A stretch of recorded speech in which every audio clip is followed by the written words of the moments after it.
fun, sexy, cool vibes. You like to fart out your butt. Oh, when you kept shitting yourself. That's a weird fancy I didn't know you had. Rise and shine. Hi everyone and welcome to Dates, Weights and Protein Shakes. I'm Lianne and I'm a weightlifter. I'm James and I'm a powerlifter. And this is the podcast where we talk shit about lifting, relationships, life and everything in between.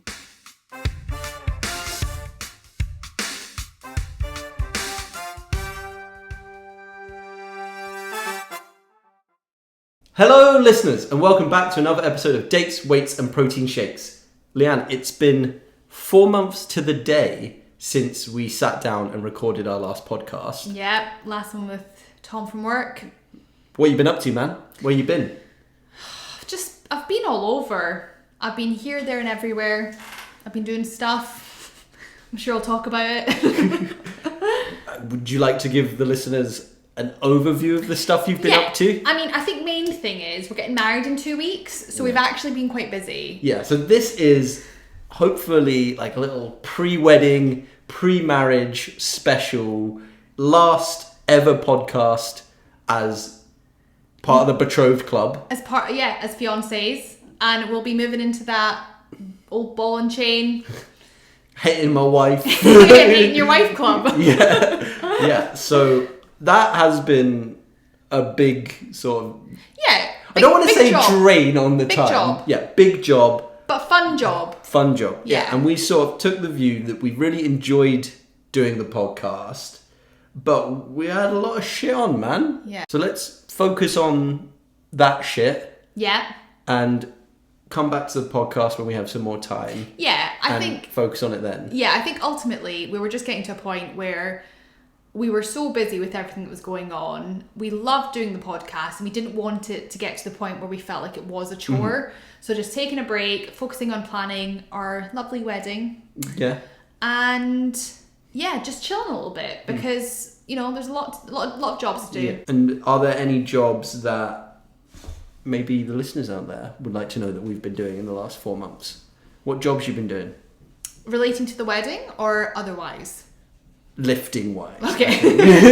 What's been going on? This is now a wedding podcast. I mean, we can talk through the wedding jobs, but my seating plan, I don't think anyone's going to be interested in that. Can I just say, James has done 90% of the wedding planning. Yeah, and it's really annoying. Like, there's this kind of ingrained sexism in society that wedding is woman's job. Of course. So I send people an email and from Lianne's account, because Lianne's emailed them, and I copy myself in. Yeah. So I can then reply to their email. Yeah. And they just copy me out and reply to Lianne. Yeah. And it pisses me off because Lianne doesn't know how to search her email inbox. I did miss an email, quite an important email, for like a month and a half. Yeah. So I'm not, like, James has full access to my email account now. Like, I'm not allowed, basically. Hands off. Yeah. But it is important to say that I just do the emails. Yeah, you do the admin. We discuss the emails. The wedding is very much shared. I am just job man. Yeah, that's true. Maybe saying 90% is a bit much, but you do a lot of the admin. I do the admin. Yeah. But other than wedding admin, okay. What's been going on lifting wise? Lifting wise, there's been a lot, not just lifting wise, but in kind of as being an athlete, I'd say there's a lot been happening. So I might have mentioned this in our last podcast, but I started with a nutritionist in January, beginning of January, Mr. Silverback. His name's not Mr. Silverback. So we call him Mr. Silverback. I just forget his name and I call him Mr. Silverback. We've also morphed into calling him Mr. Superback, and I'm not sure why this happened. Team Silverback. Team Silverback. Tom. That's his name, Tom. Yes, that's his name. So Tom from Team Silverback, massive in the weightlifting community. Like, he just does the nutrition for like all the weightlifters. And it was one of my things that I wanted to improve was my nutrition, my recovery, you know, how I was fueling myself and making sure that that part of my life was contributing positively to my lifting. And oh my God, it is like changed my life basically. How many thumbs up out of 10 would you give nutrition? Like, I would give 10 out of 10 thumbs if that was an option. 10 out of 10 thumbs. No way it could be better. It's perfect. Well, yeah. I mean, That's big. Yeah. Because you know how I feel about the 1 to 10 scale. Yeah. Yeah. Well, I mean, do you want to go into that in a little bit more detail on how you found the nutrition, working with a nutritionist? Yeah, I mean, I thought, because I've tried dieting before, you know, as a 15-year-old girl, thinking you need to drink laxative teas. No, actually, well, I guess they were, like, you know, the booty stuff. Did you drink those? Yeah, for like a day. That's such a... in one day. Yeah. I That's like such tried an egg. like juicing, like all this stuff. Not steroids juicing. Oh yeah, no, the other one. Like actually fruit juicing and vegetables. All the stuff that a 15-year-old shouldn't be doing. Mm-hmm. And I'd also at one point tried to track calories and macros, and That was more hated it. recently. That was maybe like 4 years. That was during Yeah, COVID actually. yeah. I tried doing that. And just absolutely hated it. So I think going into this, I knew I wouldn't be able to do it myself because of my preconceptions with dieting or kind of eating the right way. I knew I didn't have the right knowledge or I think willpower to do it myself. Mm-hmm. So I decided that I was going to spend the money on an expert, someone who's tried and tested. I've seen the results. I know that they're good. And just see what that did for me. And yeah, 4 months in, well, really 3.5 months in, it's just been so good. So I was really worried about tracking calories because I thought I would find it really difficult. I thought I was going to be hungry all the time. I thought I would have to eat stuff that I didn't want to eat. I thought that I wouldn't be able to eat chocolate anymore. And We know how Lianne feels about chocolate. Yeah, like I need it. It's like a primal instinct to me for me to sniff out chocolate and eat it. But none of it was true. Mm-hmm. So I can still eat chocolate every day. I don't feel hungry. And I've lost weight, which wasn't actually my original plan going into this. Mm-hmm. It was more a secondary plan, like if that happened, that could be good. So what was your primary goal, if not primary goal going into this was to better my performance in the gym, so get stronger, and be better at recovery. So, you know, when I'm outside of the gym, make sure that I'm fueling myself properly so that I'm ready when I go back into the gym and I'm recovering better and more quickly. And I'd say I've done that. Yeah. And I think the key distinction there between what you kind of thought was going to happen and what has happened is the difference between working with a dietitian or dieting and working with a nutritionist and working on your nutrition. Because you're not on a diet at all. It's not you eat this. It is someone says, well, with your goals and what you want to do, here are guidelines. Yes. And what I'd suggest to do. Yeah. And I think the key thing is he comes with a huge back catalogue of resources, information, experience. And you're not paying for the macros or the calories that he assigns to you. You're paying for that experience that he has. Yeah. So, you've lost weight and you've got stronger. Yeah. You're recovering better. I'd like to say I've lost fat.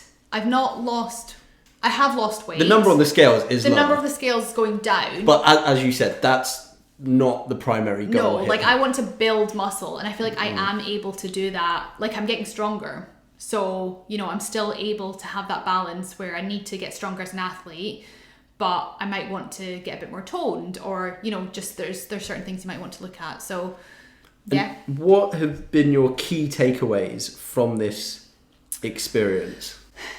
Diet culture is a lie. Women at Slimming World, all these doing juicing, going on fasting diets, I cannot believe how well I'm able to eat and, you know, lose weight, which is a lot of women's goals. Mm-hmm. I can't believe the lies that were fed to us. Well, I think that's because you're working with someone who is educated, has experience, not just someone who's, I'm going to say it's part of a pyramid scheme. Because when you go to Slimming World, you have to keep coming back and back and back.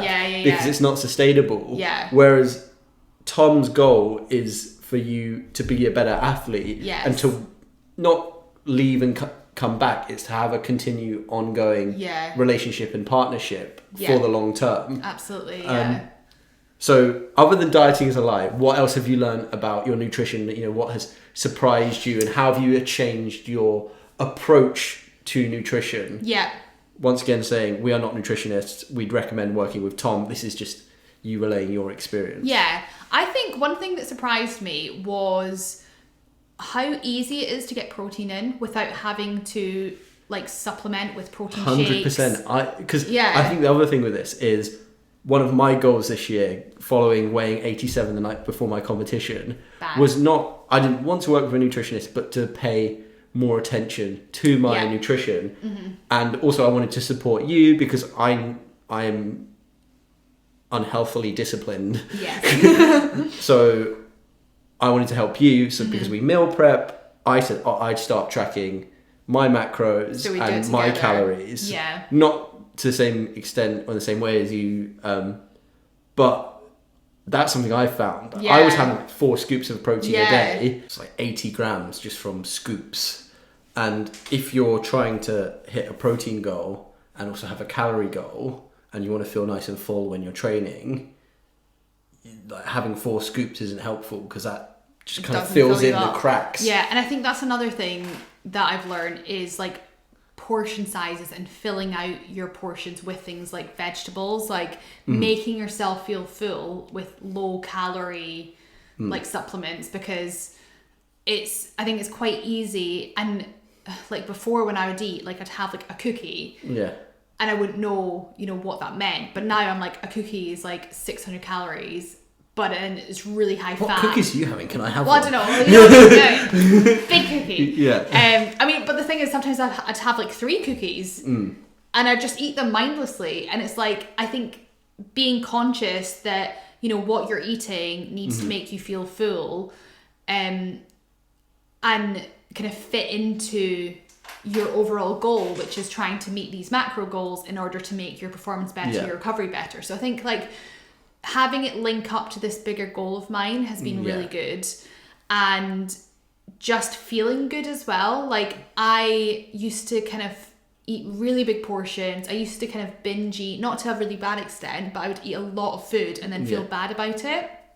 But now I just feel like I can satisfy myself. I eat enough so that I'm not hungry, and I feel good. So it's just a really nice balance that I found. And I think that's a really good thing about working with Mr. Silverback is he has all these recipe books of meals that are so nice good. and filling, tasty, around 500-600 calories, but really fill you up.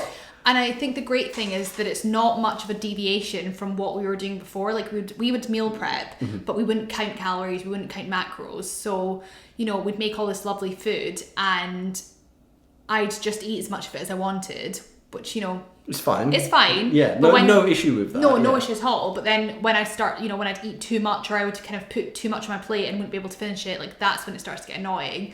But with this, everything's weighed out. You know what you're eating. You know exactly how much you're eating. And it just actually makes things easier. Like once you get into the swing of it and you get used to it, it's easy. Would you say one of your key takeaways is being more forward thinking or planning a bit more around your eating? Yes, definitely. I'm still not as good at this as you are, because you can do that. I'm more of like, I might not fancy that later today. So I prefer to be a bit more flexible with it. But when I do plan it, it's so much easier, and I have been doing that more than I would have. Like I'll go on my phone because we use MyFitnessPal or MFP, and in the morning I'll just put in what I'm going to have. Yeah. I'll maybe have like 200-300 calories of for funsies. But I think you're more, this is breakfast. Yeah. And there have been multiple occasions when it's been 9-10 o'clock and you're 50 grams under on your carbs and you're eating just plain Greek yogurt. No, but that's the biggest thing though. It's like there's been loads of times where I'm like, I'm too full. Like I feel like I don't want to eat anymore, but I do. And I think a lot of people are surprised by that. Yeah, like, Lianne must be really struggling, not eating very much. I'm sitting there. Lianne is eating more than enough. Do not worry about Lianne. I do not need to be fed anymore. And I think there has been a couple of, well, there's been like one time when we were up at my parents' house and we were doing loads of walking, like a couple hours a day at least. And I was getting really hungry, and we have like weekly check-ins to make sure that everything's still going well and whether I need to adjust anything. And it's great because I said I was hungry and my weight was going down quite a lot, like more than we were expecting. So he just put my macros up, he put my calories up, certain things up. Once again, the benefit of working with a professional is they can be flexible and react to it. Yes. Whereas you're not stuck to this strict goal. Yeah, I know. You have to do that. If you don't do that, you'll get fat. Well, which is completely bullshit anyway. Yeah, exactly. But yeah. Any other big takeaways from working with a nutritionist? I just think it's been such a positive experience. Like, I'm just so happy with it. It feels so stress-free. Obviously you're paying for this service, and I feel like I'm getting a lot more out of it than I kind of expected to. Yeah.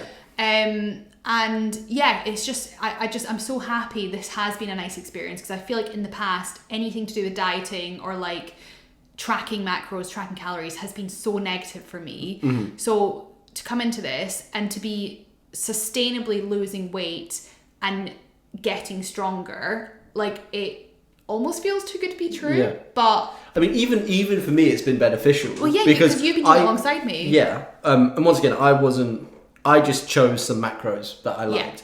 And some days I'm hungry and I eat more. Some days I'm not hungry, I eat less. But because I can be quite disciplined. Yeah. I wouldn't say my nutrition is as good as yours, as in maybe the results or the energy levels. Well, but I mean, he's lost 4 kilos. Yeah. Well, I was doing the competition in April, and I said I'll just go in at whatever weight I am on the day because I want to get a bigger total. Yeah. And I got a bigger total, and I weighed less than last time. Yeah, same as me. But I would say I think it's been helpful for me to having access to Tom's recipes. Yeah. And also working with you and doing it with someone. Yeah. I think that's really helpful. Definitely. And I think my takeaway would be is someone who's maybe looking to take their lifting more seriously. You can work as hard as you want in the gym, but at the end of the day, you need to have hit a certain amount of protein to build muscle. Yeah. You need to be fueling yourself properly to be motivated and want to train. Yeah. And you're going to have to fit into a weight class. If you do have the ability to pay for a nutritionist, we definitely recommend doing it. I'd caveat that by saying I'd recommend that if you are an elite athlete looking to really progress. I think for anyone who's starting out or who's just doing this, for fun purely and doesn't really care that much, don't bother. Just go in at whatever weight class you weigh in as. So I think there's no need to. I don't think there's any need to. Try and get into a weight class to be more competitive, unless you're looking to really be competitive. So exactly. So that's what I did with my last competition. Yeah. I said my main goal is getting 600 kilo plus total. I'll do that at whatever weight I need to do, and then once I get more competitive, I'll start thinking about getting to the weight class.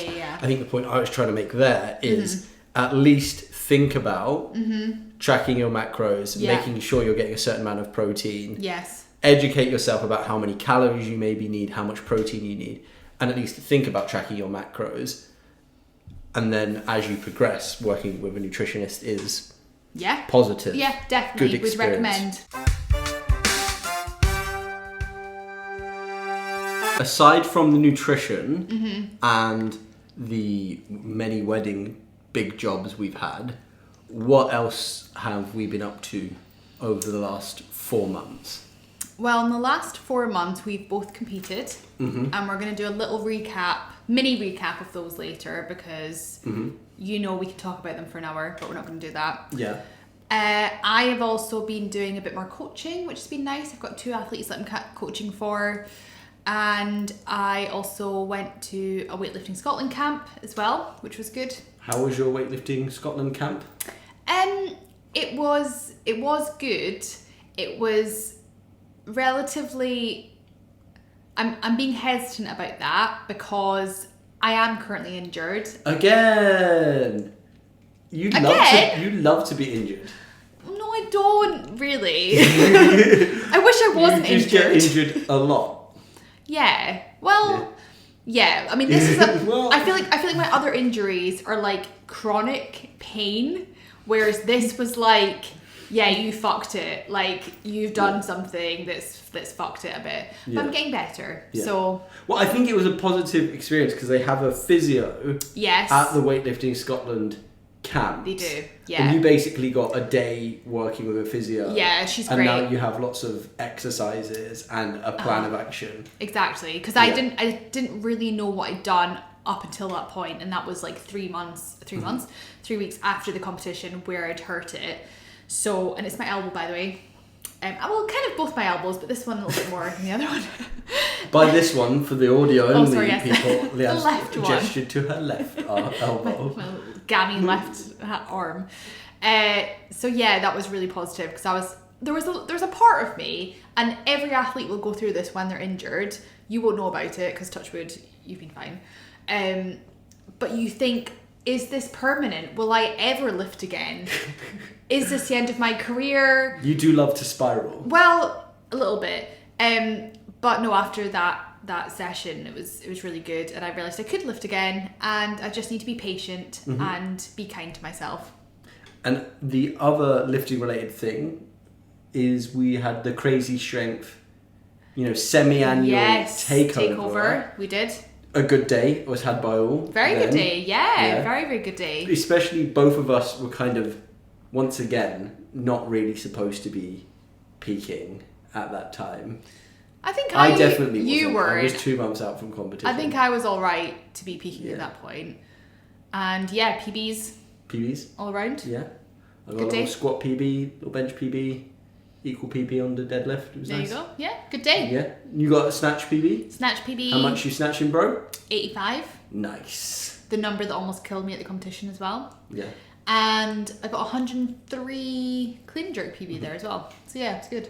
Cool. So that's kind of what we've been up to in the gym. Obviously training a lot because you've had competitions. Yeah. Coaching a lot. Doing comps as well. But in and amongst all that, I also quit my job. That was a big thing. Oh yeah. I did that again. James is currently unemployed. I'm unemployed again. And Nice. He's been a great house husband. A lot of chores are being done, and I don't want him to go back to work. Like, stay at home. He can get dressed up in nice little outfits and just clean the house all day. That's a weird fancy I didn't know you had. Didn't know I had it either. But I think a key part of me deciding that job wasn't for me was I did not have very much time. I was commuting 2 hours either way. I was out of the house for 14 hours a day, 3-4 times a week. Yeah. But I missed you. I missed you too. I really missed you. But within that time, I made time to go to the gym because that was important to me. Mm-hmm. Multiple occasions, I got back from work at like 8 o'clock and went to the gym 9 to 11, and then cycled home in the pissing rain. Yeah. And I asked myself the question, why am I doing this? And not in a why am I doing this, but why am I doing this? Why am I genuinely thinking this is a good use of my time? Because obviously I was not with you during that time, which is something I'd like to be. And equally, during this very busy, hectic period of our life, you've been making time for the gym, to do your nutrition, to continue to train, when it'd be quite easy to put that on the back burner, deprioritize it. Why have you been training at the moment? What is your why, and what is motivating you right now? Because I think that's an important question for all athletes to think to themselves. Why am I training? Yeah. What am I hoping to achieve? Why am I spending hours and hours doing this? Yeah, and I think we've had a couple of times where we've sat down and talked about our goals and kind of our why, so it's nice to kind of sit and reflect about right now, what is the reason? And I think for me, the vibe this year has been all about becoming the best version of myself. And I don't think that necessarily means being the best athlete or, being the best at my job or, one specific thing. I think it's doing the best that I can, with the resources and time that I have to do it. And I just think that's been really positive for me, because it's like pushing myself out of my comfort zone by doing things like nutrition, and doing things like, you know, making sure I'm really working hard in the gym. I'm really focusing, especially now that, you know, I'm coming back from injury. It's looking at my weaknesses and how can I make sure I'm doing better at that. It's being motivated by being on Team Scotland and, you know, looking ahead at the next couple of years and what that could mean for me.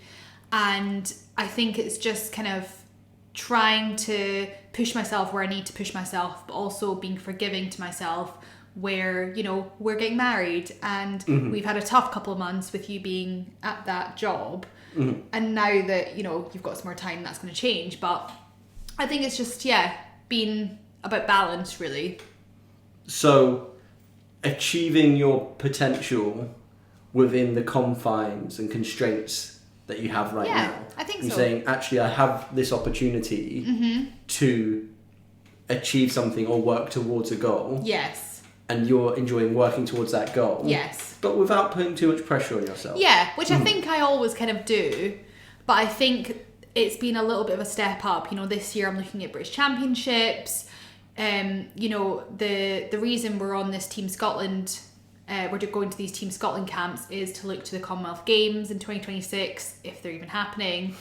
So that's mad, isn't it? We'll see. But it's things like that I think are just motivating me that bit more to, you know, try harder and to hold myself. You just want to, at the moment, your why is you want to push yourself a little bit harder. Yes. Yeah. But understanding that, you know, we are getting married and that's a big thing that's happening. I think this is something Craig said. We're part-time athletes. Yeah. At the end of the day, this is a hobby.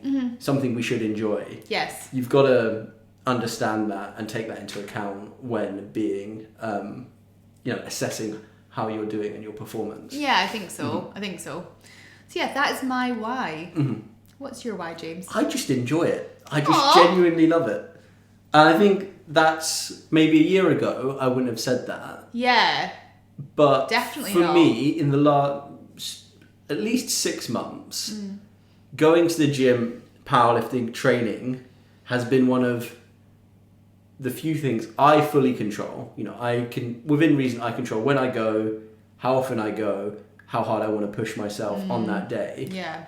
And it's also a little bit training on my own has been quite nice. It's time for me to focus on I don't want to say improving myself, but doing something that's really for me. Yeah. Yeah. You know what? I completely agree with that. Yeah. I've really been enjoying training with myself as well. And I feel like it's nice that we can train together if and when we need to or want to. But actually, I find that training by yourself, you're able to fully focus on the exercises you're doing. You're able to put, you know, 100% of your effort in and really kind of... Yeah. And it's a nice change. Sometimes we'll train together. Sometimes we'll go to crazy strength. That's a nice change. But I'd say 60-70% of the time, I'm training on my own. Yeah. I'm going to the gym and I'm going, okay, I've chosen to go today. I'm going to just enjoy it. Yeah. I've had, you know, a lot of the time I'm tired, I'm not sleeping as much as I want to, got a lot of external stressors on. I'm being kind to myself, not being overly neurotic, but I'm still making progress and I see myself making progress. And that's really rewarding. You know, I'll do my hip mobility and I'll listen to a little podcast. That's nice. I listen to my music. Sometimes I see people I know, I say hello. And it's just time to focus on myself and I have control of that. Yeah. And I think lately I've not had a lot of control on things going in my life. And I think as well, one of the things that, you know, I think this job that you have recently quit has had a lot of negatives. But I think one of the positives that I've really seen come from it is you value your time. And I think, but you also... you're not just valuing that time to be productive. You're valuing your time to spend with me or to relax or like, you know, when you're not spending 4 hours a day commuting, like standing on a commuter train, there's other things you can be doing that you enjoy as well. Yeah. So I've really enjoyed seeing you kind of have that mindset shift to, I don't have to be productive 24/7. I can still enjoy myself, I can still work hard, and there is that more of that balance, I think. And I think when you have the relationship and you're not always going to have this relationship with training. Yeah. But when you can have the relationship that I am just doing this because I genuinely like it, or love it, or I'm passionate about it, it's so much healthier, and it really engenders actually success. You're going to just naturally feel like you're doing better at something if you don't put I need to get this big squat, I need to clean and jerk that. So actually, I'm just doing this because it's my hobby and I like it. Yeah. And I'm really grateful for having you, who you're definitely a lot more relaxed about your relationship with the gym. And also Craig, who I think really encourages me to have that healthy and the Crazy mindset. Strength team. Yeah. It's not about being elite, it's about just being happy and enjoying it. I think that's been really positive. And that's been my why. And good. When it was 11 o'clock on my bike and I'm cycling up quite a steep hill to come home, and I'm thinking, I'm happy right now. You're like, why am I happy? It's like, actually, I've just really enjoyed this whole thing. That's been a really positive part of my day. Yeah. I think that's really special and a really good place that I am in right now. And you're not always going to have that relationship. There's going to be days or times when I'm not making the progress. I don't want to put the time into it. But right now, that's my why. Oh, and I'm enjoying it. Good. I'm glad you're enjoying it. Everyone else should enjoy going to the gym as well.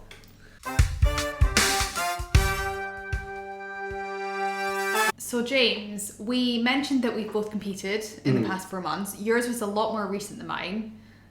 Was it last weekend? Yeah, it was literally 3 days ago. Time, guys, when you're planning a wedding, time doesn't move normally. Like, there's so much going on. Yeah. It was last weekend, okay? And why don't we just do a brief overview of what happened, how did the lifts go, and what was the outcome? Yeah, absolutely. So, shall I start with objectives going into the competition? Yeah. So, objectives for this competition, my 3 objectives for the first third of the year were to be better at nutrition, and which I did, we've discussed that. Yep. To be less neurotic about the gym, we've discussed that. Tick. And to make progress towards 600 kg total. Yeah. So I was never going to get this in that competition, but going into this, I said I'll go in at whatever weight I'm at, which was fortunately below 83. Yeah. And I just want to increase my total. So the conversation I had with Craig prior to the competition was, I want to be more ambitious with second lifts and more conservative with third lifts. Yeah. So if I don't get my third lifts, I've still made a step towards The 600 progress, kg. yeah. And then because I've been more ambitious with the second lifts, have to be a bit more conservative with the third lifts. Yeah. Overall, nailed that. Yeah. My total was, depending on who you ask, 582.5 or 577.5. We'll go into that in a moment. Which kind of splits the difference between my prior total and 600 kg. Yeah. So really happy Big with that. progress, yeah. Squat 207.5, equal gym PB. That's what I got at the takeover. Yeah. 10 kg comp PB. Massive. And I'd already got a 5 kg PB by my second lift. Really, really happy with that. Bench was 140 on the day. That was my second lift. Third lift, we went for 145. Which, if you'll recall, at the Crazy Strength competition in December was my third lift. I didn't get because my butt came off the bench. Yeah. So we didn't really push bench too hard this competition because I've changed my foot position. Yes, you have. Which is reduced glute drive, but maximised butt on bench action. Love that. Which is key for getting the lift. It's always key. So third lift, the result of this is the bar moves more slowly. Yes. So when I go out to do 145, take the bar down, press command, I start pushing up, and the bar just goes glacially slowly. Like really, slow. really slowly. Yeah. And I was prepared for this because I've obviously done all these benches in the gym. I know it moves more slowly. Yeah. And I just know I need to stick with it. Yeah, keep moving. So I'm pressing and pressing and pressing. It kind of slows down. I just see this little hand come towards the bar, and I start yelling. I get the fear of God in me, and I go, "Don't touch it! Don't touch it!" So let's explain what this means. So in bench, the lift counts as a no lift if there's any downward movement of the Correct. bar after you've started pressing. There was no downward movement of the bar. We have reviewed the footage. Everyone agreed with this, and they agree. Even the two refs agreed with so it. much that they gave you a second chance to try and get this lift. So what happened was the centre ref told the spotter twice to take the bar, which they shouldn't have done anyway. They should have let you complete the lift and then said whether it was a lift or no lift. No shade. Athlete safety is always priority. They obviously... You weren't in danger. Yeah, but I would rather them take the bench than die. And so they've just prioritised athlete safety. That is fine. The thing is, if you watch the video, you can see as the guy takes it, I'm locking out the lift. I know I can do that 145. Yeah. That is fine. So basically, James did the lift. He did the 145. But the spotter touched touched the bar. Which meant that he didn't the side get refs the lift. overruled the centre ref. They let me take the lift again. I had done like 100% effort on that bench. Yeah, he was done. And I just came down, and in the place it stopped beforehand. Well, it slowed down. It stopped this time. I just said take it. That was fine. I'm fine with it because I know I can. Because in this competition, you were fine. Like I said, I'm just enjoying lifting. Mm-hmm. I'm enjoying making progress. I know I can do 145. Yes. I've done it. It just isn't on the scorecard. Whatever. Next time, I'll get it. Mm-hmm. And it doesn't matter for qualification. It doesn't matter for where I placed. Whatever. I reckon you just go out in 145 first lift. No. 3 chances. So did that deadlift. I was determined to get 230 on the platform this time. There's been a couple of times you've tried to get that, isn't there? I think I've only tried 230, like actually 230 on the platform twice. Oh, right, okay. I've done it in the gym twice. Yes. Last time I did 235 as my third lift. Right. Didn't get it for hitching. Yeah. Did 225 as my second lift. And I was like, Craig, we know I can do 230. Let's just do it as the second lift. Yeah. And then I don't mind. If the third lift's 235, that's fine. I just want to make sure I get 230. Yeah. Went out, smashed that. Fine. Craig put in 240 for the last one. Mm-hmm. I love how much confidence he has in me. He was going to put 245 on there. There was no way I was getting 245. I think it was 245. I think like 235 would have definitely gone up. 237 could have gone up. 240 on the day. I think there's a couple of things we need to work on technique wise. Mm-hmm. Staying tight, staying over the bar. But I did my classic. Lost my back, pulled it halfway up my hips, held it there for 4 seconds.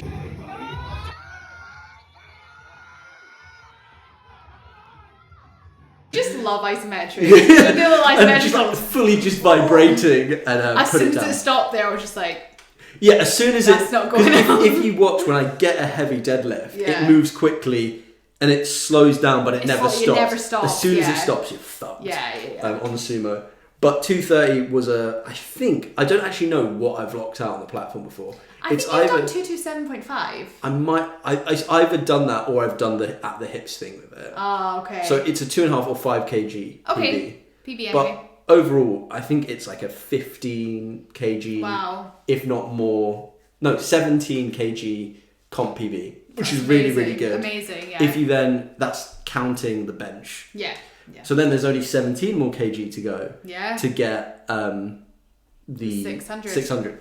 And I feel like there's a bit more on the squat, a bit more on the deadlift. I agree. Definitely. I agree. So really, really good day. It was at PTU gym, great facility, really well run. Yeah. And I won.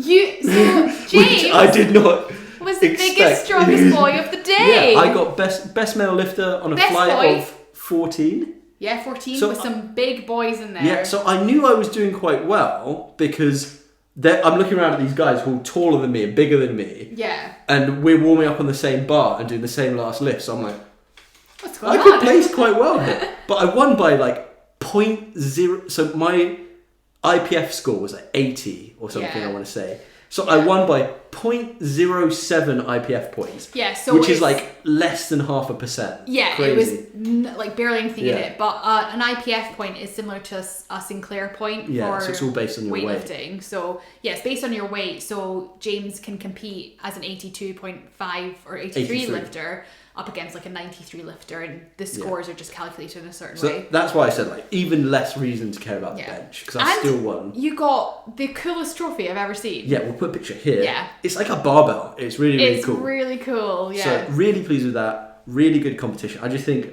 I enjoyed competing, which sometimes I don't. I enjoyed. You were so chilled. Well, the thing is, I was peaking and I was doing all my opening lifts like 8-9 times, and I just felt the peak. I just felt really strong. It was So I felt good, and I knew my second lifts were going to all be PBs. Yeah. Really. Yeah. So I knew I was going to get a PB at least. It was really the third lifts that you weren't so sure about. Yeah. But like I said, I've been enjoying lifting. I've made a lot of progress. So going into it, I knew I was going to have a good time. I think that's such a better place to be in than being nervous, 100%. Not enjoying the peak. 100%. So really, really happy with that. But a month beforehand, yes, you competed. I did at Elite Bodyworks, where you competed at 2 years ago. Was like changed. A bottom 3 ever competition for you. You only got 2 lifts. Oh god, yeah, that was so bad. That was where. So yeah, I competed for the first time this year, and as James said, it was at Elite Bodyworks, which is in Basingstoke area. And I'd competed there 2 years before, which was my first competition ever outside of Lakeside, and I was just not prepared. Yeah, I couldn't go because we thought I had to look after Paddy at the time, and it wasn't Elite Bodyworks reason that you did have a good time. It was just everything mindset, was going on. approach, how you feeling on that day. Yeah, I was just but you know what?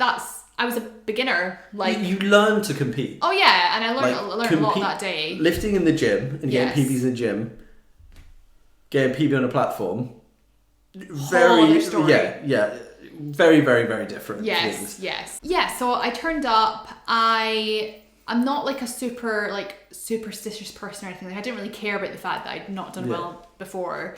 I was just going into this, wanted to have a good competition, get some good lifts in and see what I could do in terms of raising my comp total. Well, and also Sinclair, importantly. Sinclair, yes. Because you've lost some body weight, so even if you didn't get PBs, your Sinclair was going to go up. Yes, which is important because British Championships potentially on the mind this year.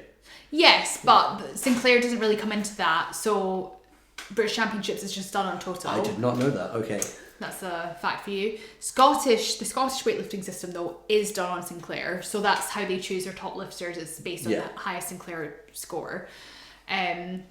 So yeah, I went in. I was not really. I don't think I was nervous. Can you remember? I think you were.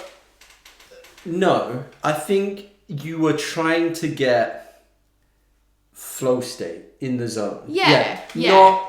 So there's something I've been talking about.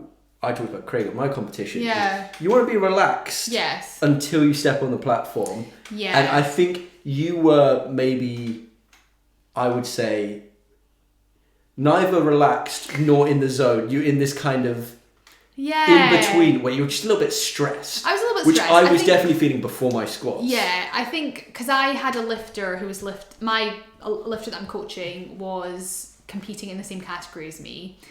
This was also the first competition I'd done with Craig coaching me. So, there was just a few unknowns that were happening, and I hadn't done a competition since November when I competed in the Celtic Nations. Yeah.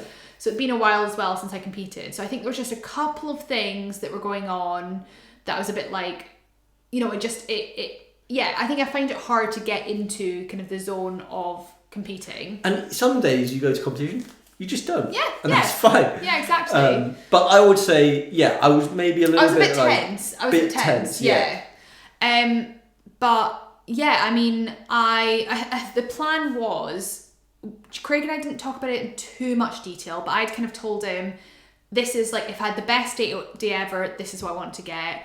this is plan B, you know, do with that what you will. And Craig is very good at reading you and deciding what you need to do. And I fully trust him. Like, just go and do whatever. Like, we will, like, I think with me, he does discuss it a bit more than he might do with you. So with him, I've given him all the information Yeah. beforehand. Yeah. But that's how I am. I'm like, here's how all this information, do what You you make will. decisions. With you, you're a little bit more I like to be involved, I think, more how in I'm that feeling decision today, making. Yeah. how am I, So the plan was, I mean, the gold standard would be to get 85. I think I said either 103 or 105 in the clean and jerk. So that's what we went in kind of with our mindset. Snatch warmed up well until the point where I did my last snatch warm up in the back room. I always like to do my first snatch in the back room from a mental point of view. So my opening snatch was 78. So I did 78 in the back room. The silly thing I did was there was a woman warming up for clean and jerk right in front of me, and I decided to take the snatch anyway, and it put me off and I dropped it funny. Yeah, and I think there's a learning point for both of us there, because I'm standing watching Lianne, I'm seeing this woman about to clean and jerk, and I'm, you know, one of those moments where it's like a coin toss. Should I say something? Do I just go, Lianne, stop? Yeah. But I was like, I don't want to take you out of the zone and like throw you off. I think as well, I'd snapped at you a couple of times. So James does this thing when I'm stressed and tries to make me laugh, or like, I don't know. Just trying to chill you out, man. It doesn't work. It just makes me annoyed at you. But I'd rather you'd be annoyed at me than be stressed. But you're making me more stressed. Okay. Well, so Lianne had ultimately. This is not a conversation now. Lianne had snapped at me, so I didn't want to get snapped at again. Sorry. That wasn't a bad snap. Yeah. No. You did the 78, and you shouldn't have done. Should have done it. It fell behind me. My elbow hurt. Not good. This is like, you know when they have the like meme with the domino. Domino effect. This was the first flip of the domino. James being silly leads to. Oh my god! It's literally your fault. That's so funny. No, it's not. I'm joking. Love you. So yeah, so I just didn't do my 78 The back thing room. is, we all knew you could have got the 78. Yeah. Well, that's why. Yeah. And there was no time to do another one before I went out, so we're all like, right, got to do it now. But Craig, you know, very good with his kind of mindset and using his words to get you into the right mindset. He said something like, you've got to do it now, well, obviously I do, but a couple of cues that helped me. So I went out onto the platform, did it. It was a little bit messy, but it was fine. Doesn't matter. Then next lift we went out on was 81. So Craig wanted to push me over my previous comp best, which was 80. Similar to me on the squats. Yeah. So that was at least, exactly. Yeah. Second lift is going to be a PB. Oh my god, you took the same. I just realised you took the same approach for both of us. The one size fits all approach to coaching. Great. So yeah, went out. 81 was lovely. Really nice snatch. One of the nicest snatches I've seen you do on the platform. Easy, just good. You know, went well. Then I think originally Craig had put me on 84 for my third lift. I told him when we spoke earlier in the week I wanted 85. I think because that 81 was so nice, we both agreed that 85 was the right choice to go for. We knew I could do it. We knew the strength was there. So you've done it beforehand. Yeah, and the last competition at Celtic Nations was all about being conservative, making it the biggest total I could. Yeah. This was about taking risks. So we put 85 on the bar, and I went out. As soon as I started pulling, I realised my left lat hadn't turned on, so the bar was a little bit far away from my body. I turned it over. So it's above your head. It's above my head, kind of settles in, and then suddenly started going backwards and very much to the left. I held on to that bitch as much as I could. Yeah. To the point where it almost fell on my head. And it was going back down to the left, tried to hold on, couldn't. It got to the point where I was going backwards. The bar was also going backwards. So I had no choice but to throw it in front of me, because otherwise it would have landed on my head. Bad. And fucked my elbow up completely after that. Close, finish. Let's go. Let's go. Good. Hold it, hold it, hold it, hold it. And I think, really, if you'd done 83, 84, Yeah. probably a very similar outcome. I think so. Because your lat wasn't on. Yeah. Lat, for some reason, had just turned off. Well, I don't know if it was just snap lift. Not really sure what happened. But also, I over-pulled it as well. So that's why I started going backwards. So, you know, who knows what would have happened. What you've done is you've sat down at the bottom of the snatch and you've got it above your head. Yeah. So that bit's kind of all fine. Yeah, it's the lat that's the issue. Well, and I overpulled it. Yeah. So yeah, it went too high. So yeah, elbow hurt, but we're in the middle of a competition. We ain't no bitch. We got to keep going. So move on to clean and jerks. As usual, felt a bit tired during clean and jerks. But I think mentally, you were more focused now. I agree. You were ready. I agree. More present. Yeah, I think so. I think I got into it more as the competition went on. Started off with a 97 clean and jerk opener, heaviest to date. Lovely. Easy peasy. And then we moved on to 101, which again would have been a comp PB. Lovely. Lovely. Better than the 97. And then actually, what was it we said? I think I wanted to push over 101 maybe. Maybe I wanted to push to kind of 102, 103. And Craig said, if you get this 101, we're going to push it up to 105, but you've got to prove to me that you can do this 101 well. Because with the 97, the clean was a little bit kind of juttery. So he said, make this nice, and then we'll go hard in the last one. So like, right, which I think is a really, it was really good, a really good cue for both of us at the moment. Yeah. In terms of sometimes the second lift, you just, it changes it from rather it being scary. Yes. It's like, oh, now I know I can do this. I need to do it. You've already got so one in the bag. You get the little treat lift. Yeah. He's treating us. That's so funny. He's like tempting us, because that's the thing. It's like, right, you've got to fucking prove to me that you can then do this last For example, lift. with my second squat, my 202. Yeah. Wasn't good enough to get the 210. That's only why I got the 207. Well, yeah, there you go. You got to do well. Anyway, you got the little treat I got left. the treat one. So put 105 in the bar, and there was no doubt in my mind. I was like, I can do this. Yeah. I'd already had I cleaned 105? I think you cleaned 105 and you jerked like 110 before. Yeah, so I knew that I could do it. I went in and I was just aggressive. Fierce. One thing that did happen was when we went out, Craig like knelt down, and then I thought he was like pulling me into a little huddle, so I knelt down as well, but really he just wanted to like slap my legs to wake them up. So he had to pull me back up. Yeah, like, I remember you knelt down, he just looked at you like, what are you? I was like, I thought you wanted a little huddle. Little team, like, go team. Go team. But no, I was like I was in the moment. I was like, I can do this. You were fierce, I was aggressive. you were feisty, you were... Thanks. Foxy. Oh, thanks. Yeah. And yeah, no, it was good. Went up. Jerk was a little bit off to the right. I realised it's because my left hand was kind of over here and my right hand was like here. So it was off balance anyway. But I managed to hold it up, and it was like I loved that PB. Like I loved the feeling of getting that. I felt strong. I felt like, just really accomplished being able to do that. Yeah. So yeah, 5 out of 6 lifts. Happy I was able to do my clean jerks with a busted elbow and a lot of adrenaline. And yeah, it was, I really kind of enjoyed that whole experience.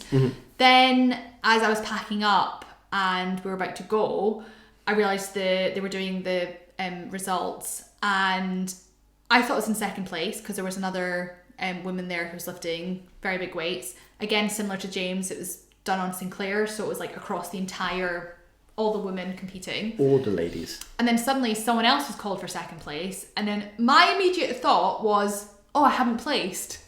Like, I don't know why that was I was like, oh, I must have come fourth or something. Yeah. And then they called out my name for first, and I was like, what the fuck? Like, that's just really cool to be best girl lifter. Yeah. So it's similar to and you. I think it's just nice when you go along to a competition and you're there for yourself to do your shit. Yeah. And when you're not worried about what everyone else do, just focusing on yourself, focusing on enjoying it. Yeah.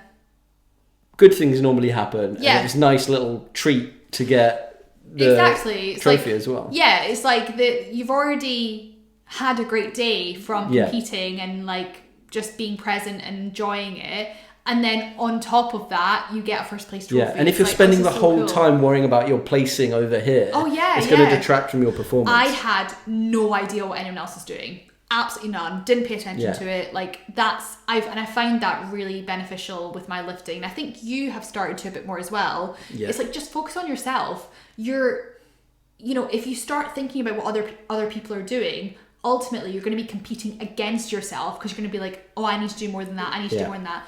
And it's like, no, well, just do what you can, and then whatever happens. Like, I think it's the nicest way to approach competition, and I think it's been successful for us. It means you're going to have a nicer time with like the other people as well, because they're not your competitors; they're just other lifters. Yeah, and it's nicer to have a chat with them. Exactly. See, I don't really chat with people when I'm lifting because I'm just moody. Neither do I. But like at the weigh-in afterwards, when there's a little break, having a chat, being friendly, just makes it nicer for everyone else. I agree. Yeah, we've been on the platform and we've been successful, which is nice, especially with everything else that's going on. To be making progress and enjoying it is the best thing. Yeah, and hopefully more to come this year, and we can do some longer updates on our competitions next time, but we wanted to let you guys know what was going on and what we've been up to over the past few months. Absolutely. We've covered a lot of ground this episode, and a lot of important topics, a lot of interesting topics, but I don't feel like we've maybe had enough silliness.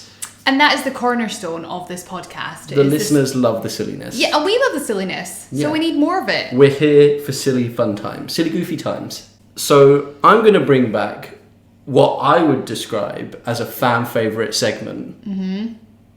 Grass with James. I'm certain that's not the same tune as we did. Rise and shine. I think that's what we're doing. I've been singing that all day. Is that what we're doing? That's what I've been doing. I'm essentially tone deaf, so I wouldn't know. If people don't know what this is, I draw a graph. Lianne guesses what the graph shows. It's a very fun mathematical game that James has invented because he's a fucking nerd. If you remember last time, the example we gave was a sort of U-shaped graph. And the two hills. With a valley in the bottom. With a valley, yes. And that was how comfortable I am farting around people. Yes, so that was a good one. People I don't know I'm never going to see again, I'll fart in front of them. Yeah. People who are maybe an acquaintance, a work colleague, quite scary to fart in front of them. Scary thing, yeah. Really good friends, I'll fart on their face. You're just absolutely tooting away. Yeah. Little butt trumpet. Sorry. So little butt train. Yeah. So I'm going to show you the first graph. You like to fart out your butt. I'm going to show you the first graph, and as with last time, I want you to explain the shape of the graph for the audio only listener. Yeah. I'll flash up a picture of the graph in an Excel spreadsheet here for the YouTube watchers. But I always think it's funny for you to explain the graph, and then you can guess what it shows. I've got you here. What? Because I know what this is. What is it? Something to do with exponential. It's not. Explain the graph. Well, it just... imagine you had a graph, and then you just kind of cut it halfway. Like you're cutting a pizza slice. It's a straight line. Yeah, straight line. It starts in the bottom left, finishes in the top right. You know what I've learned through this is I really like visual things. Like I like to look at it and I see a picture. You've got a creative mind. That's what the teachers used to tell me. So it's just a straight line. Imagine a graph with a straight line on it. Okay, but the way you've explained it, that straight line could be going anywhere. Goes from the bottom left to the top right. Yeah, Diagonal. exponentially. Straight line. No, exponential means that the gradient changes at every point and it gets increasingly higher. This has a constant gradient. That's why it's a straight line. Oh, that's so annoying because I actually thought I knew I that. know. I thought you thought you'd done really well. 0 marks. So it's a straight line. It's increasing. Yes. Okay. So what do you think it's showing? I think one axis is how strong you are. No. Oh. It's not to do with me. It's more to do with you. Okay. Interesting. You can ask some questions about the graph to kind of discern some information. Does it have anything to do with my lifting? It's related to your lifting, but none of these axes are Like to do lifting? with things. No. Okay. Is it to do with my nutrition? No. Is it to do with you? No. Is it to do with Craig? No. Fucking hell. These are all the key points in my life that I'm naming. Is it to do with my happiness? No. I'm bored now. This You have to give me a clue. this axis, the x-axis, the horizontal axis, is time since something has happened. Time since I hurt my elbow. No. Time since I started lifting Lifting. weights. No. Lifting the spirits of people around me. No, because that would be 1996. Well, here you go. Time since.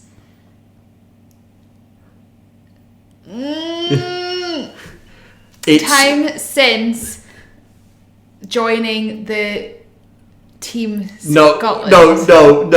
No. It's something that's happened within the last 6 to 9 months. Joining is a good word. Time since joining Crazy Strength. No, the other one that you've joined. Time since joining Team Silverback. No. Time since joining. It's a where, not a what. What? Pure Gym. Yeah, so this is time since joining Pure Gym. Yeah. And what do you think's up there? It's increased God. since you've joined Pure Gym. Cretins. A lot of this type of human are cretins. I don't. Think of the types of humans there are. Yeah. Yeah. Men. Men. Right. This is number of men that something, and this is time since joining Number Pure of men that speak to me. Close. Number of men that look at me. Really close. What happens when men look at you? How do they feel? I don't know.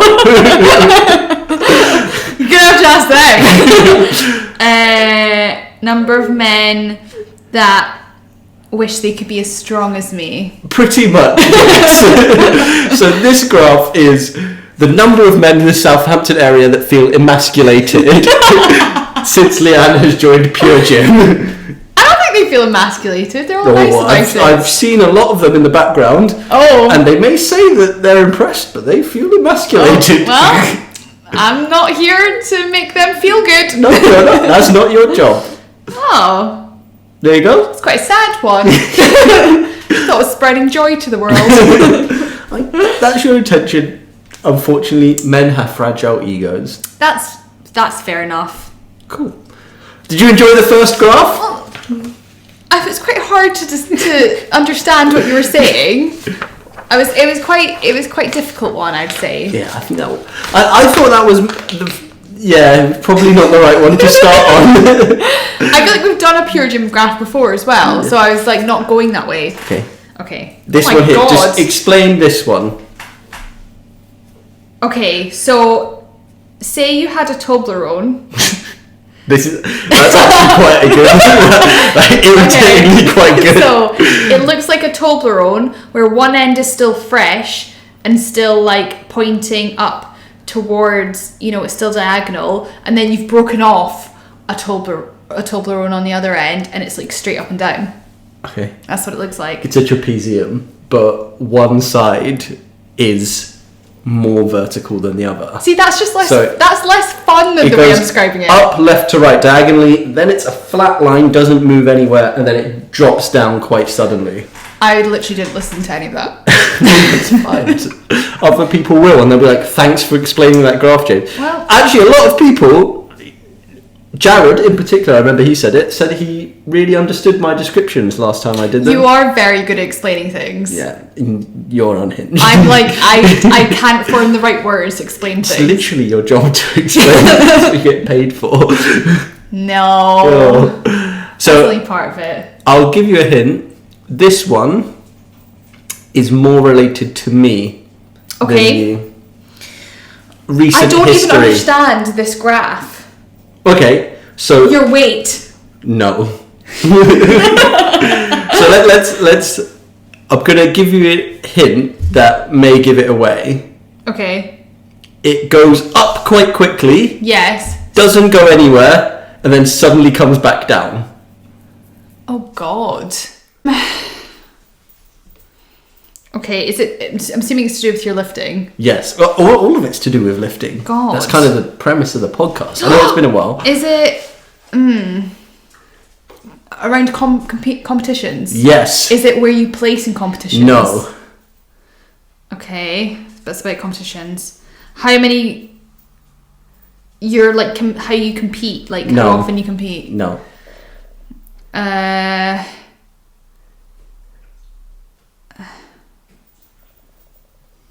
Think more specific, recent competition. You won all of No. the competition. No, that's I did. But no, how does that relate to the graph? Your fucking intensity. No. Your psychopathic tendencies when you compete. No. What's the time? Is this timeline like It's all not time. competitions? It's not time. Oh right. I'm going to give you the y-axis. Yeah. The up-down Yes. axis, the y-axis, is height. Or What? distance from the ground.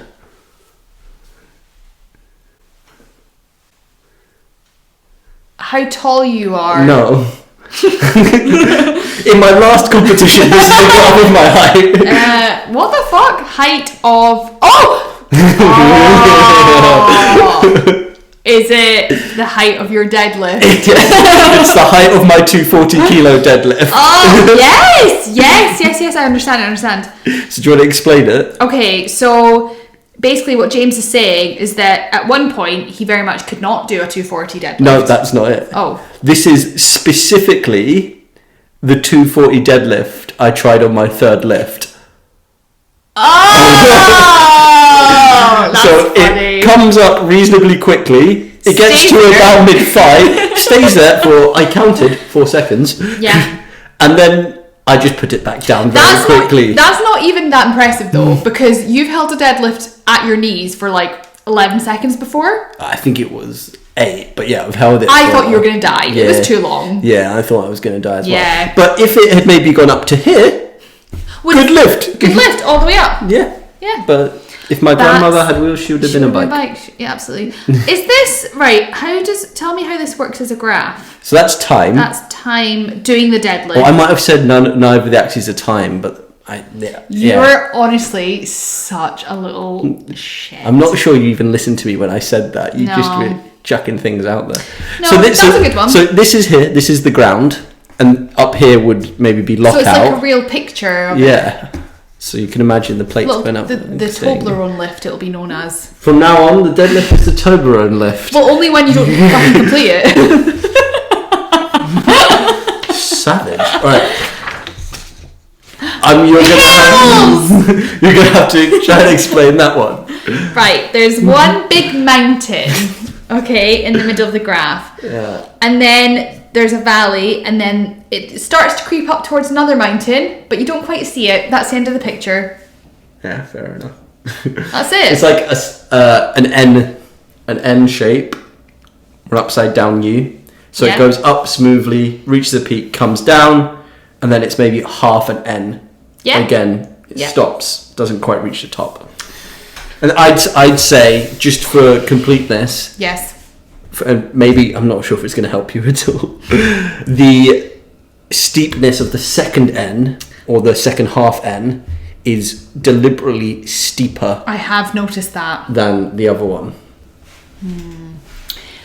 Are any of these axes time? Yes. Okay. The x-axis is time. Okay. Horizontal axis. Is it about you or me? It's about me. Narcissistic. Okay. What are you up to there? Lifting related? Can I give you a hint? Once again, everything in this podcast is lifting related. Okay, fair enough. Okay. Yes, but my one wasn't really. Specifically related to something that happened regularly. Oh, when you kept shitting yourself. Not true. When you kept shitting on the platform. Yeah, it's how many times a session I'd shit on the platform. Yeah, I'm really glad I went to the doctor to sort that out because that was quite bad. You know, like, shit is a good area to think about. Okay. Is it to do with farting again? No, it's not to do with farting. Okay. Once again, fart's a good thing to think about. Yeah. Oh, right, okay. Is it to do with the dump truck? And it's not to do with my bum. Okay. Oh, interesting. But farting and shitting is close. Maybe think about the other things associated with farting and shitting.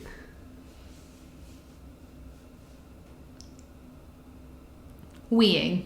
No.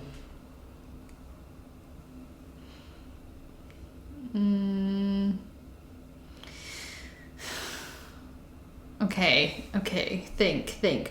What? Something goes up and then it comes down again and then it goes really quickly back up. Yeah. I mean, this is just you after eating every meal, just needing to go to the bathroom. So it's not to do with eating. Okay, but... Okay, what are the other aspects that farts and shits all have in common? Waste. No, that's not... Bodily functions. Closer. Vomiting! No. You do love to vomit, though! Only in the morning. There's so many bodily functions that James just loves It's to not do. a bodily function. Right, okay. Expand on farting, shitting. They're both Fun. Sexy, cool vibes. no. You're actually getting annoyed at me. What are they both? I don't know. Disgusting. Disgusting is a good word to think. Okay. But there's more you can dig into the commonality of poos and farts. Okay. Boys. Makes me think of boys. That's not helpful with this question. Can I get a clue? Another clue. Smelly. Oh!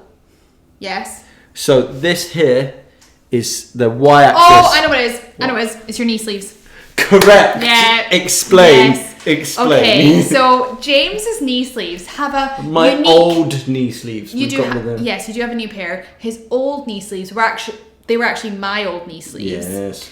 They had a je ne sais quoi, smelt like diarrhea. Correct. And I don't know how they got to that point. I can tell you how they did, but carry on. Okay, well, I don't know. They need to get sent to a lab or something for testing because something's going on there. But you refuse to wash them. Correct, because it gets rid of the elasticity. No, it doesn't.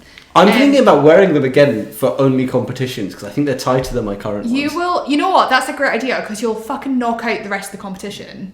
So you will be the only one. Yeah. It's either them or a pair of A7 rigor mortis, but anyway. No, yeah. So they've got a smell, but how does that relate to this graph? Because they became really, really smelly to a point where I could no longer stand them. And whenever James was lifting with me, I could genuinely smell them from like 5 meters away. And I was like, what is that fucking smell? And every time it was this guy over here. I decided to buy him new knee sleeves. Yeah. So that's where the graph goes down. I'm assuming, and I don't think I've lifted with you wearing them in a while, I'm assuming they smell like absolute shit again. No, my new ones smell fine. Oh, well, what's this then? You were too macro. You want to be more micro. This is how much I could smell my knee sleeves during a session. So I take them out of the bag, and I'd be like, oh, a little bit of a whiff there. But I'm like, it can't be that bad. I put them on. Yes. I'd start lifting, moving around, sweating, just really quite kicking up a funk. Yeah. But then I'd get nose blind, and I could no longer smell them. Okay. And then I'd be like, why am I complaining? Why is Lianne complaining? Why are people complaining? They're fine. People? And then, who's complaining at you? Tom Fields. Okay, yeah, fair. And then I'd roll them down and Yes. take them off, and I could just really, my knees quite honk. Like, I'd wear leggings, and I'd not have my knee sleeves on, and I could smell my knees. Like, Tom and I went to brunch, and he was like, James, I can smell your knees. James, that's I not know." okay. Well, that's why I got rid of them.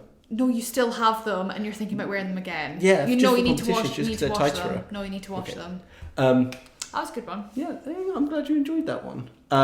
What was I going to say? Oh, the reason they got so smelly is because I kept on taking them to London to the Pure Gym that was very hot and sweaty, taking them off and then just storing them in my bag. To be fair, my lifting shoes fucking reek right now.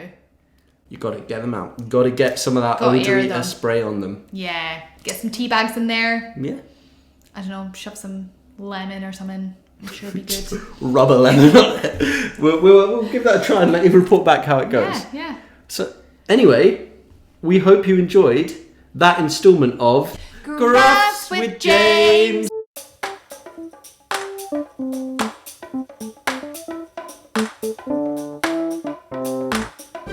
And that brings us to the end of another episode of Dates, Weights and Protein Shakes. And almost certainly our last ever episode as members of the Betrothed Club. Aww. We will soon be in the married gang. Bang bang. I don't know what that was. I think it was a gang sign. I don't know why I did a hashtag. It was awful. That whole thing was bad and might not make it in. We hope you enjoyed this little update episode. It's a little bit of a longer one. We're aware we haven't been around for a while. Yeah, and it's nice to be back as well. Yeah. I feel like it's been nice to have a break whilst we have been busy, but we're going to be going forward as a married couple, hopefully being a little bit less busy with, well, we won't have any wedding stuff to do, so we'll have a lot more time to... More time to be silly on the podcast. Exactly. And we look forward to seeing you then and updating you on everything that's been going on. Probably June, July time, absolute earliest. I think so, yeah. In the meantime, if you want to get in contact with us, the best place to do that is on Instagram, where our handle is Dates, Weights and Protein Shakes. Subscribe to our YouTube channel, which is Dates, Weights and Protein Shakes. To see when we drop our next episode. And remember to like and turn notifications on wherever you get your poddies. We're available on Spotify, SoundCloud, Deezer, TuneIn, and all those good places. So please check us out. And until next time, may all your squats be deep And your spines be neutral.